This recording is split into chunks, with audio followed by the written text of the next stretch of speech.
বাড়িতে কেউ আছেন? হ্যাঁ, কিছু বলছো? টনি শেখের নামে একটা চিঠি আছে। আমার নামে চিঠি? কই দেখি। লেন ধরেন, এখানে একটা সই করে দেন।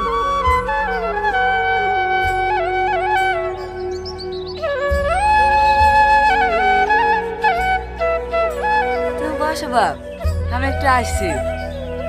আচ্ছা ঠিক আছে।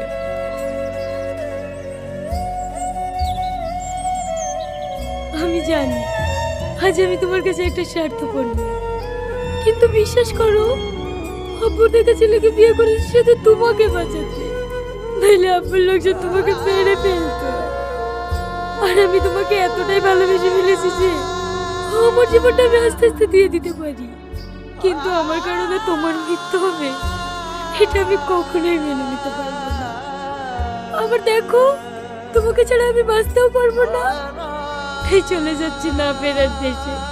হয়তো এই জীবনে আমরা দুজন এক হতে পারলাম না, কিন্তু আমার ভালোবাসা তোমার বুকে অমর করে রেখে গেলাম। ভালো থেকো প্রিয়, আমার কথা ভেবে কখনো কষ্ট পেও না।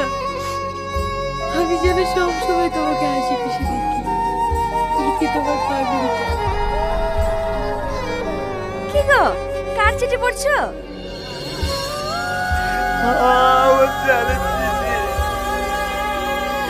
আমি সালমাকে কত ভুল বুঝেছি গো। কি গো, পাগল হয়ে গেছো নাকি? হ্যাঁ, আমি পাগল হয়ে গেছি। আমি সালমাকে চাল বাঁচবো না। আমি আসছি সালমা। তুমি কোথায় যাচ্ছো? টনি,